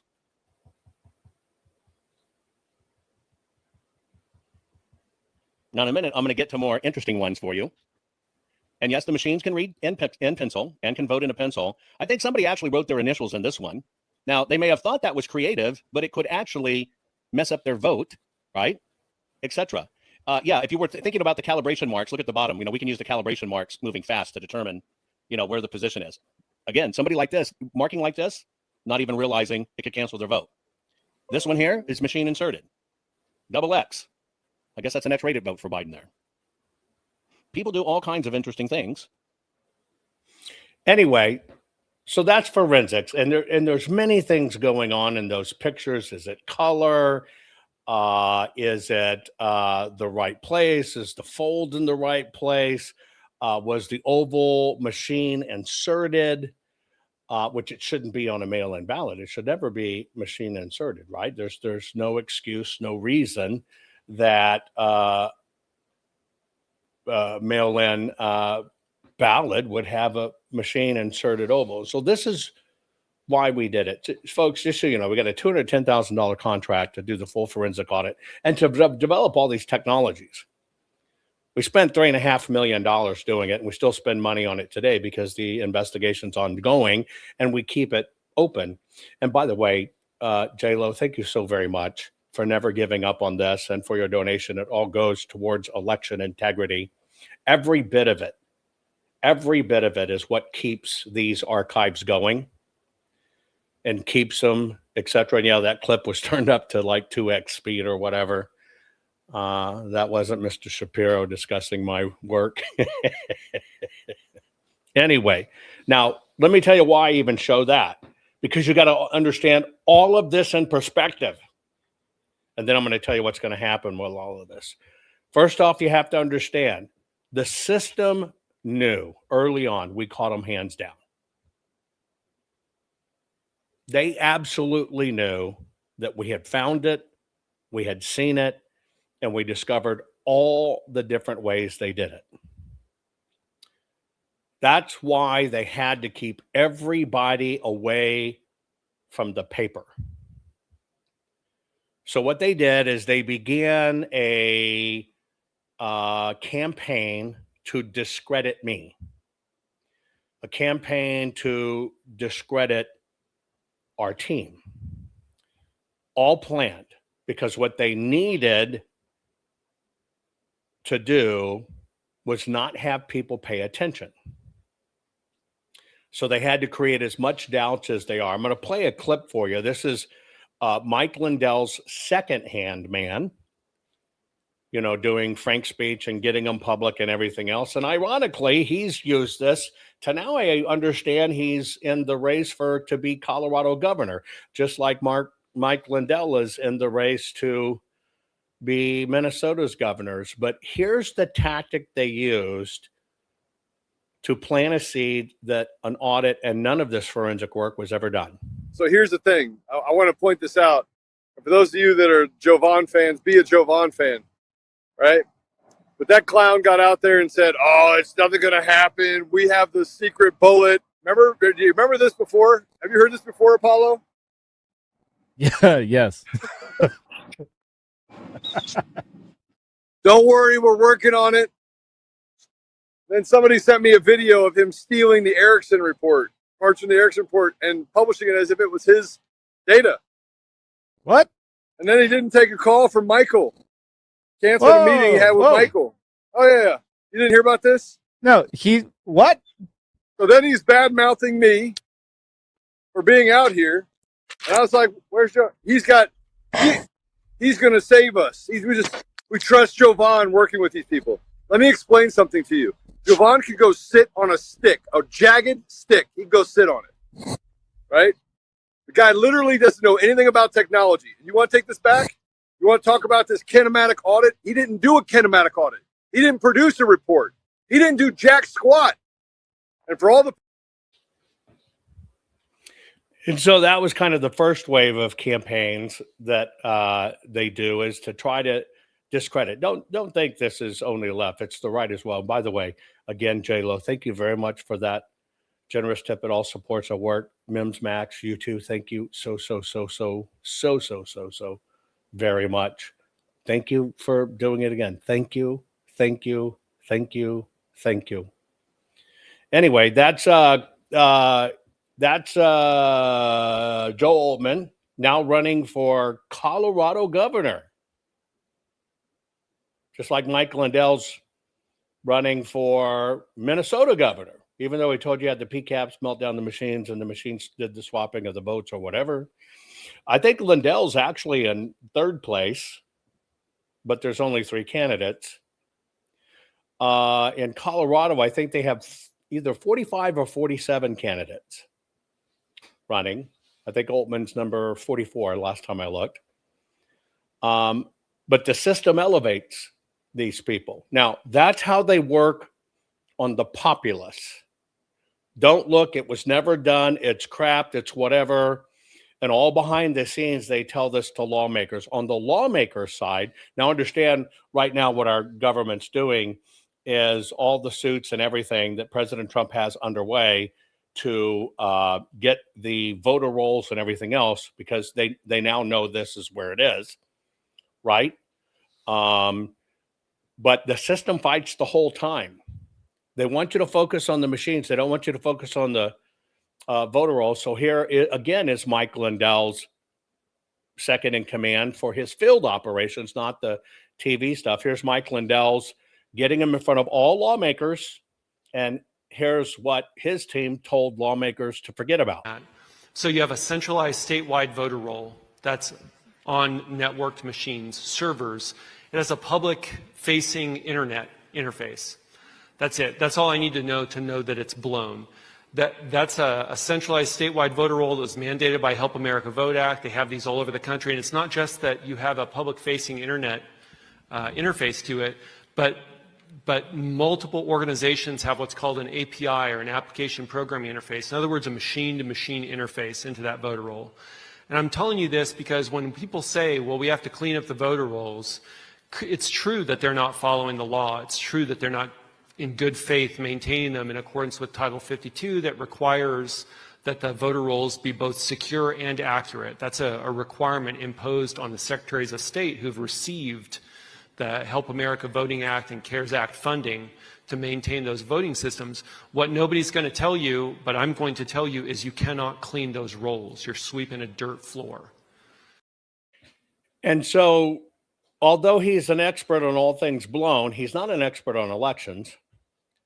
You saw him kind of pop up mysteriously with Tina Peters, who was flown in with Mike Lindell for the Cyber Symposium CP Caps, but it became the Tina Peters show, and that's her sidekick explaining how it works. Anyway, that's how they work on the elector side.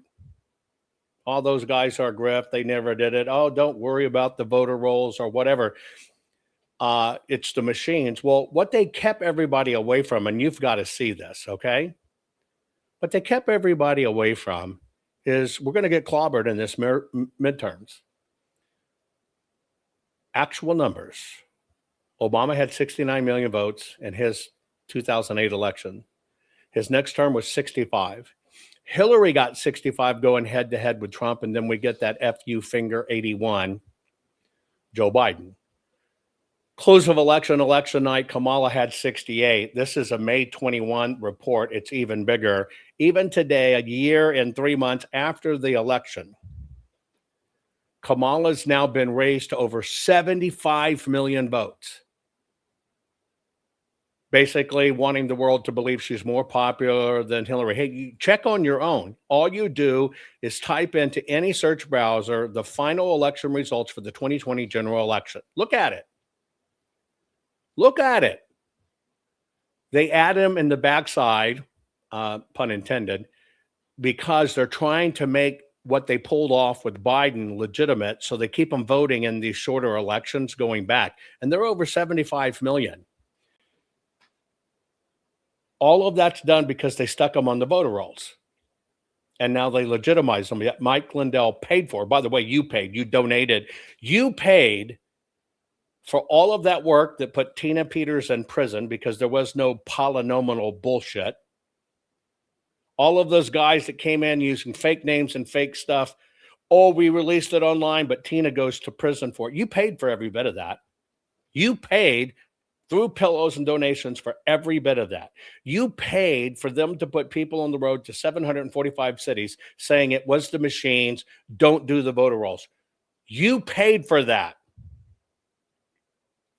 And while everybody was distracted by the damn machines, when you can see people actually do this, not machines, look what they did with Kamala underline. Got her up to over 75 million votes. That's the game, folks. You only look at it as Pelosi's and Schumer's and all that other stuff. It's a game. It's a racket. It's both sides. So what will happen here in Maricopa? This is really interesting. It's really a very hard push-pull battle. There's a lot I cannot tell you about, right? There's a lot I can't tell you about. Peaches. God bless you, Peaches. It's very funny. There's a contest started on donations by Mr. Hader. And by the way, Peaches, thank you so very much. I love peaches. Peaches taste great. I love good peaches. Peaches, $100. Thank you so very much. I think they're trying to get it up to $420. That's very funny. Anyway, God bless you. God bless you, every one of you. It all goes to make sure we get this fixed. But anyway, the system's known this. If you go back in the timeline and you started watching when we got the full forensic audit and what's going on, the moment they knew we were going to focus on the ballots and it was beginning to show the incriminating stuff, which show you how many leaks we have behind scenes because I'm updating teams and it got through. Magically, we have this cyber symposium of PCAPs and it drowned everything out. That's how the system plays.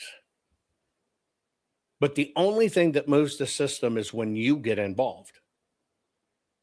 You moved and you made this Arizona audit happen. Now, what do we know? I can tell you that at the White House level and other levels, it is a freaking war. There's three things going on. Okay? And by the way, Mr. Hader, thank you very much. We reached 420, yeah. Anyway, he said you need pass the puff. Enjoy, guys. It's paper too. Roll it. Anyway, there are a few battles going on. Obviously, one battle is the Uniparty. I'm going to call Deep State and Uniparty one thing because it is, okay? It is just, it's just one thing. Bingo! Thank you again. Thank you so very much, guys, for being very generous with those tips. It all goes to all of this evidence, right? Making sure it gets saved. And that's the key. And this is what I want to explain the process. There is the deep state and the system. They're always going to do what they're always going to do. There is also the GOP that never wants this to see the light of day and to get fixed because the GOP uses the same loopholes that the Dems do. Nobody in system wants this fixed. But they've got to convince you they're doing something. So that's one of the battles going on. The next battle that's going on is people like the fellow I showed you in Oklahoma who wanted to impale me on a stick.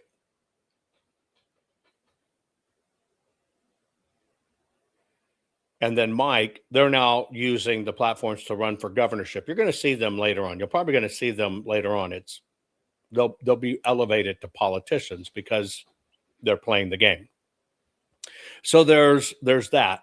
There are also in the system the really bad actors that are in between the left and the right that pay to do these psychological warfares and to keep everything in absolute chaos and turmoil. They want to keep you in chaos and turmoil. That's why I say always just focus on the actual evidence. It's right before your eyes. You can see it, and you know where they're headed with this stuff. That's why we've always taught you. The reason they don't want you to go after the voter rolls is because when you go to voter rolls and you look at DMV and it drops it right to the voter roll, right? It's the Dem states that use it and the Republican states they're trying to take over that drop them right from voter registration down to the voter rolls, right? And then if you look at the states that don't allow it, you find a very interesting feature. What is that feature you find when states do not allow motor voter? You find we're a red country. By the way, Penny, God bless you. Wow. A $500 tip. God bless you. God bless you. God bless you. God bless you. God bless you. I would kiss you. I would squeeze you. I'd rub you. I'd give you the tongue. I don't care, whatever it is. God bless you. Thank you. Thank you for all your support. It all goes to keep this evidence pristine. But think about it. Mike Lindell puts people on the road and in front of every lawmaker saying, don't worry about the voter rolls. It's crap. It's crap. It's whatever. Look at this. The states that use that motor voter hook to put every one of those illegals on, right, is blue. And the states they're fighting for to take over and make sure they permanently control are red. And they're going to win them. But if you look at the states that do not allow motor voter drop, there you go. The facts have always been here. You got to understand, folks, there is no left and there is no right. There is no Democrats versus Republicans. It's absolute bullshit. I did back in 2020 set out never be a Republican again or call myself a Republican. I'm an independent. James Wood just did it, says, I'm tired of this shit. You got Thune not putting through the SAFE Act. It's all bullshit, folks. Playing with our lives. Playing with our lives. Because we're the damn battery units. We're what drives this engine. One of these, I stepped up for Mike Lindell to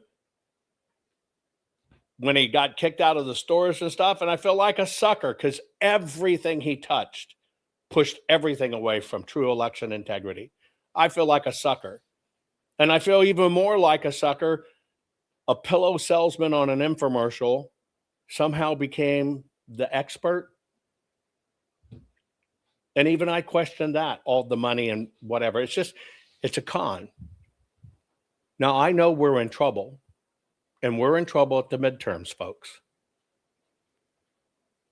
And we've got to get this right. All of the evidence is there. All the evidence is there that would lead to prosecutions. Now, the question is,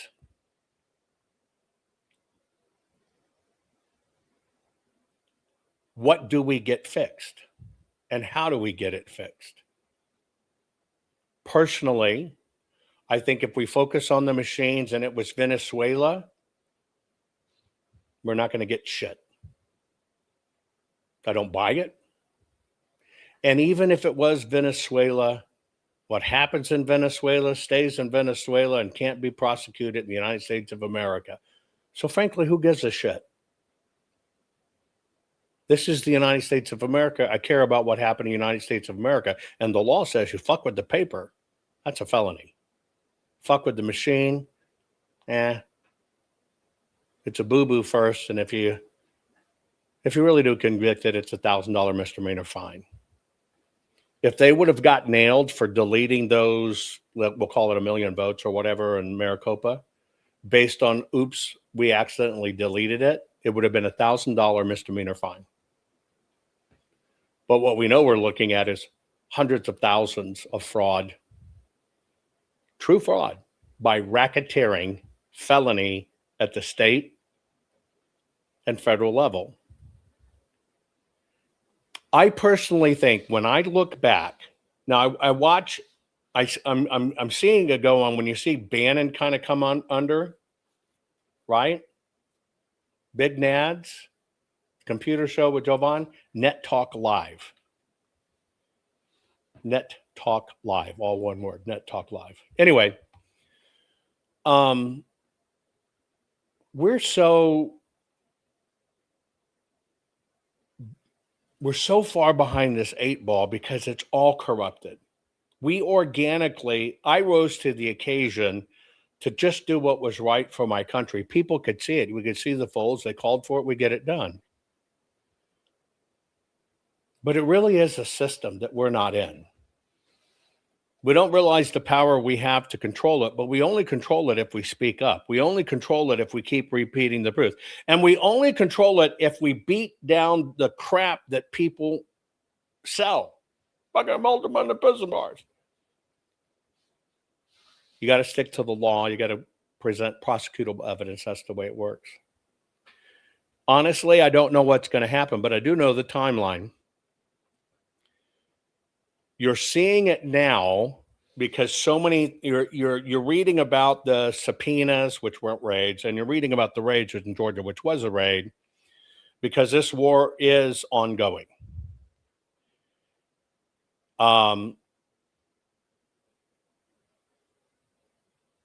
Is anything possibly going to get solved on this before the midterms? I doubt it.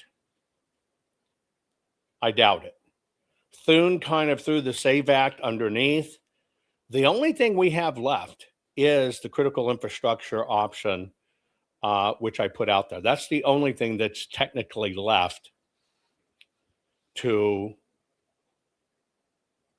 have an attempt to correct the equation. I'm not sure that that's going to happen because I know on the inside, all kinds of people are telling President Trump he can't do it. And I'll give you a prime example. People are writing in Grok, hey, can President Trump cancel the voter rolls or whatever and not make a use?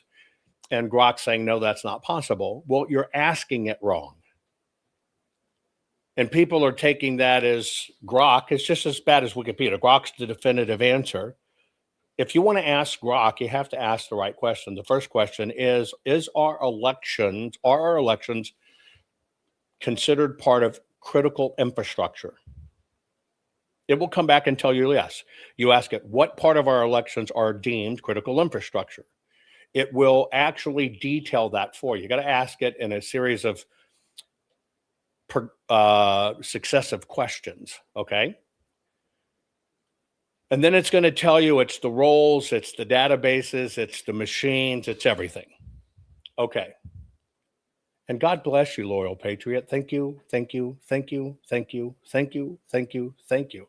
Oh my God, you did it twice. Thank you for that. God bless you for that. It all goes to keep all of this going with election integrity and evidence for every bit of it. So God bless you. God bless you. God bless you. God bless you. Anyway, so once you ask Grok, what is in elections considered under the critical infrastructure, you're going to see it's databases, voter rolls, software systems, etc. Then you have to ask Grok the right question. If in fact, Grok answered this, if in fact our election systems are suspected to be compromised or suspected to have been compromised by foreign actors or bad actors, by either inflating the voter rolls, manipulating the voter rolls, changing election data, etc., or getting into, nefariously our election systems, does the President of the United States under critical infrastructure have the right to apply new security steps to protect, for example, the midterms? So you have to ask that question. That way, Grok's only as good as you put it in. And you will find out it says, yes, the president has responsibility to protect the midterms. Then you got to go to the next level. The next level is, if it is suspected our voter rolls are compromised, where the compromise is, can the president temporarily suspend the use of the voter rolls, while an investigation is going, but yet making sure all laws are followed and people will still be able to vote, people will still be able to cast a ballot, and he will assure that all laws are followed, etc. It's only an investigation. That's what it is. But when you go in, can the president end the voter rolls and change voting laws? It's going to tell you no, because that's what it is. You have to treat, you're right, you have to treat AI like a child. You have to treat Grok like a witness on the witness stand. And you will get their answers, and we've done them all. You can see it in the article that we posted on Twitter. You can read it all. Here's what I know. From the actions you're seeing today,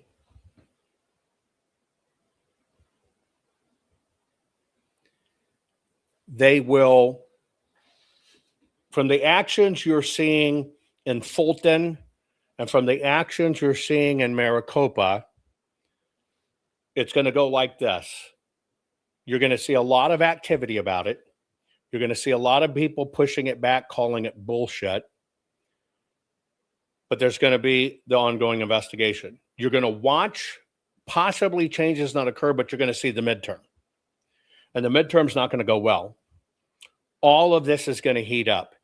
And it's going to be more lawsuits than even the 2020 election had. That is where all of this data is significantly going to come into play. By the president going back and opening the investigation, he gave it a new timeline.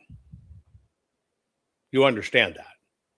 See, the way the system works is they try to say, well, it was certified and it was done and you can't do anything. Well, you got to go back, and if it's under investigation, it opens the door again. So now, officially, all of this is back again under investigation, which is the key step, right? The key step. Every bit of it is the key step, okay? You've got to be in that investigation process. Now, all these investigations are key because they're getting on the books prior to the midterms, which again is key. But they're presenting new information. And by the way, Peaches, thank you so very much. God bless you folks for supporting our work. You're the only thing that makes it happen, but God bless you. God bless you for it. Thank you so very much. It's you guys that make this happen and keep it going. You know what? And this is a war, and we're all in it. And the war tries to break you down. The war tries to have us give up on protecting these archives and everything it takes. And it's a battle, and they know it. They try to financially wear us out. And you know what? Super Buff, thank you so very much. Thank you so very much for your support. Hey, Buff Shaft, meet Peaches. Peaches, you want some Buff Shaft? There you go. I'm making a match. Anyway, thank you, guys. Anyway, in these investigations at the federal level, it restarts a trigger that's needed. We're going to get to the midterms. I think we're going to get our ass handed to us in the midterms. Now, all of it's going to go batshit crazy. It's going to be lawsuit palooza. But because of the moves right now, it's going to be open. And it supersedes a little thing in law called latches that you knew and you didn't do anything about it, therefore you lost the right. Actually, by the system ignoring the paper and all of our new work, they did us a favor because and the fact that we stay in an open audit, it's not latches because we're not done yet. There's so much more we can do, and you can read it on our GoFund now, right? There's so much more we can do and bring to the table that we anticipated in this battle, and that's kind of how it will go. What's going to happen in the House is they're going to bring new impeachment against President Trump. And this time, he's going to be in trouble. They've set it all up, right? They've set it all up. I'll tell you what concerns me. It's the emoluments clause. And what concerns me is President Trump actually took, what, a $500 million jet from the Qataris?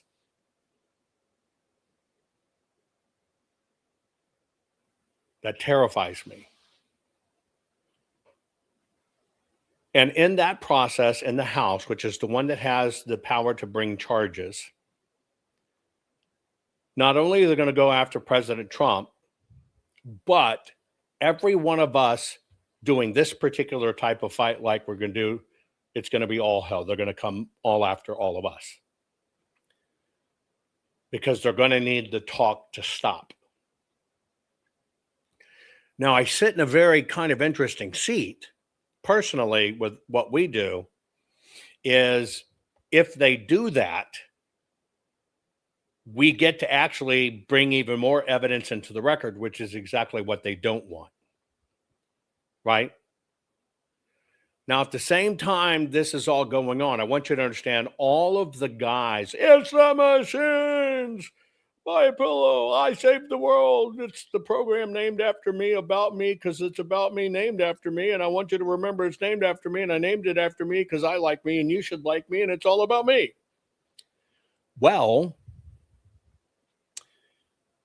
what's going to happen is there's also a battle inside of who's going to get credit. I don't give a crap.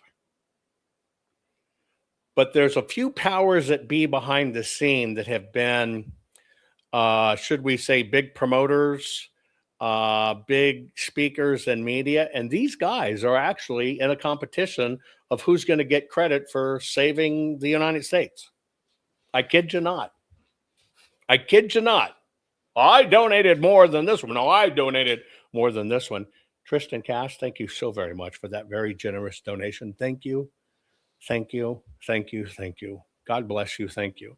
So I think there's a lot of people that are working the system from inside the system that want to be able to focus on their particular topics, want to have that come out because it kind of validates them and validates their life and validates them as a hero. Now, that's the ego part of it side, but everybody who's worked in this and helped funded this, I do believe is a hero. But I also believe in many ways, bad USAID money came into this, and they spread that money out under the guise of conservatives just so they could raise people up so those people, when needed, can destroy other initiatives. I'm watching it go on now. It's nuts. Personally, I'm glad that my team is not part of any other teams. We've been asked, we get asked all the time, and we have refused because our work stands alone on what we do based on the patents that I built and the technologies I built. And so I can tell you, when I try to imagine a day in President Trump's life, his ear is on fire. I'm telling you, President Trump is business. He gets it like that. Boom, boom, boom, boom, boom, boom, boom. You see it. President Trump's the man. But damn it, there are so many people around him bending his ear.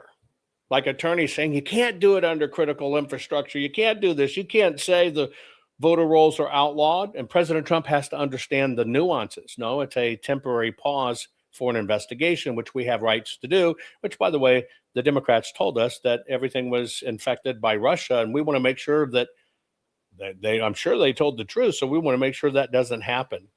But you got to remember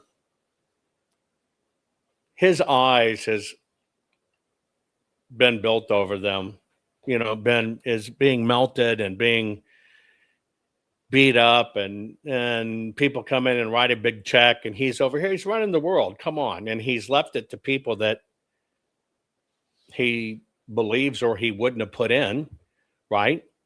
And I trust that part of it, but I know he's going through a world of mess because this is a messy thing.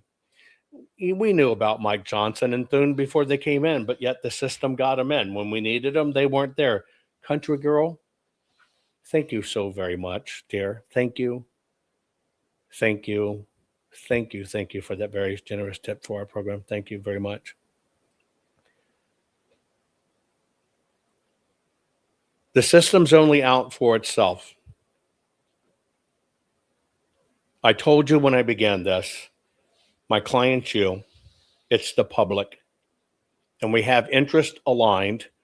And I said from the very beginning, you can go back even to those that saw me in 2020 testifying for Senate. I said, I don't give a shit about the machines, and I don't give a shit whether it's Trump or Biden. I only care are our elections run properly, and are the votes counted exactly the way they're cast by every legal voter. Remember its word, all votes must count. Do you think it's any coinkydink that even before the 2020 election, they basically said President Trump wasn't going to count certain people's votes? And then they did this campaign, every vote must count, every vote must count, dead motherfuckers, vote must count, illegals from Iraq, votes must count. That's what they were saying. That's what the psychological warfare doing. Every vote must count. Because they knew some were going to be thrown out. Well, they just threw out votes. You get it? That's the war we're in. But for me, I have one client, and clients the United States of America, and that's all of us. I care about myself, my children, my grandchildren, future great-grandchildren, and in the future. We got to do this. I told somebody the other day, you know, we've seen governments come and go. We've seen countries come and go, right? Like Rome fell. I was at the feed store. Getting rutabaga and field seed. Anyway. And I said to the lady, I said, you know, I was kind of crazy about my dad, but I know my dad, my grandpa, and everybody else always thinks in their generations that they're the generation that everything's going to hell in a handbasket. Goddamn rock and roll. And I said, isn't it weird that we might be it? We might really be it. We might really be the generation that this happened to. Or we might be the generation that proved where all other republics barely stood for 200 years, and we're about to hit 250, that we're the generation that said, screw you, we perfected the model, and it's going to last, and we're going to make sure it lasts another 250. We might also be that generation if we get this right. Either way, folks, we're going down in the history books. We're already in the history books because this happened in our watch. We're already in the history books because we've seen all these changes and all this shit go down. Fucking Khomeini's dead. Maduro gone. We're living in historic times. I always told you this, and it's getting more historic. But we're going down in the history books. We're going down in the history books first for fighting for our elections and getting these damn ballots. And getting, for the first time in history, a full forensic audit of a general election. It never happened. Maricopa is the 4th largest county in the United States, 2nd largest voting block of people. And if you look at Hanging Chad's Bush Gore, it was 20,000 ballots or whatever it was, and we did over 2 million. You got to understand, you're in the history books for that. You're in the history books for the pandemic. You're in the history books for all of this shit. But we got 2 more chances. We're going to be the history books. We either let this happen, or we stood up and said, fuck you. You work for us. And we're going to hold you to account. And that's where we are. But we're that generation. We are living right now what's going to be read about 1,000 years from now. You're in that mix. God chose you to be here. At any other time, you're Papa's little one little guy out of 500 million or a billion hit that one egg. Could have happened at any time in history, but God saw fit to put you here in this fight. So we're all destined together. We're all connected together to do this. From that standpoint, I think God probably chose the right people to be here at the right time. And I don't take that lightly. And I like to think as we approach our 250th anniversary that we're about to shatter all those bullshit records and great things are coming if we can get in sync. I see them happening. But at the core part of it, this one core part of it, is we got to get our elections right. I love you all. I appreciate you all. God bless you. Thank you. Thank you, thank you, thank you, thank you for your support. Share this program. We got to hit these numbers and keep these archives safe. I'm going to give you that precious little beautiful gift singing once again on the way out. Share this program. I love you. Thank you.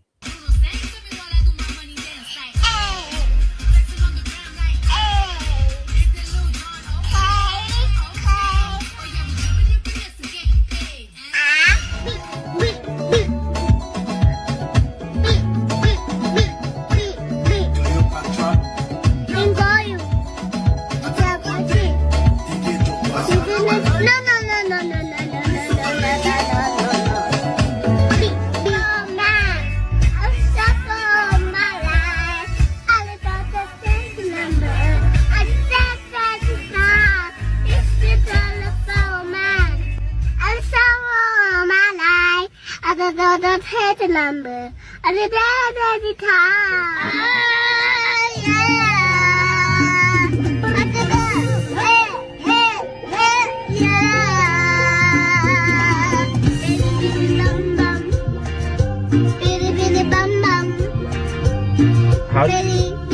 the song? What?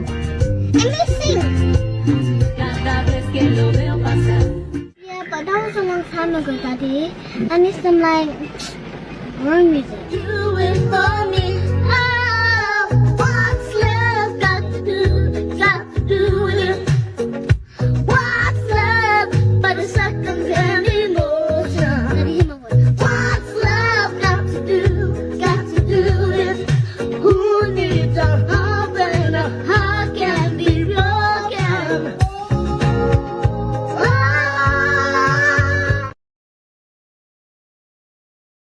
Our courts are based on clear and convincing evidence. Want convictions? Want justice? For what happened in the 2020 election? Then we need your help. Not fixing 2020 will damn our nation forever. The decision you make in the next few moments could decide whether we ever get our elections fixed or not. Here's why. Trump campaign and allies filed 64 different lawsuits. They all went down in flames. 100% of these cases were presented on "It's the machines," or "The machines changed the votes," or "The voting company executive said he would make sure Donald J. Trump would not win."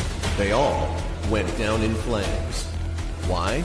You can't bring theories to court as evidence.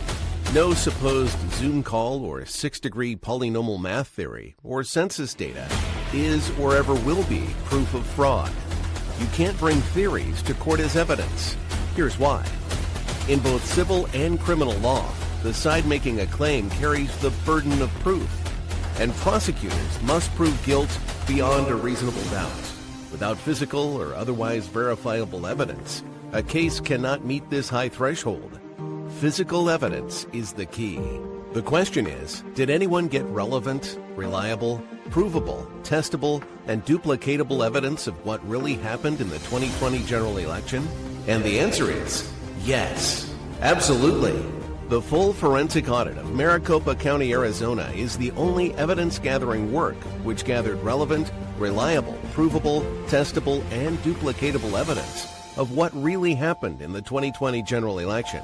Evidence so damning that the system, the deep state, and those who pull the strings of this country have fought to keep it hidden. and have hoped to have it be forgotten to time. Almost $3 million invested in time, funds, and efforts to unlock that which the system wanted hidden. But now, that evidence is in danger of being lost forever. So if you want what happened in the 2020 election fixed, then we need your help. Please donate to protect and secure this historic evidence. With the 2026 midterms coming up, the system is going to try to lame duck President Trump and then most likely introduce new impeachment proceedings. This is the evidence which will help win the war which is surely to come. We need to keep Maricopa County full forensic investigation and archives secure and ongoing. So if you want what happened in the 2020 election fixed, then we need your help. Please donate to protect and secure this historic evidence. We need your help securing the full forensic audit archives. Don't allow the only testable, objective, and reliable 2020 election evidence fall into obscurity. Millions were spent on getting it documented and tested. This is historic evidence. Not fixing 2020 will damn our nation forever. The historic Maricopa County full forensic audit effort processed 20,895,610 digital and forensic images of varying formats, resulted in 208 million individual evidence-proof files. The system processed over 58 billion forensic measurements, resulting in over 2 trillion individual base computations. No hopium, no hype, just hardcore forensic evidence. Please make sure the Maricopa County full forensic audit archives survive. Donate now. So if you want what happened in the 2020 election fixed, then please donate to protect and secure this historic evidence. We can't do it without you. We need you. America needs you. Our future needs you. Please donate now. Not fixing 2020 will damn our nation forever. Please donate now.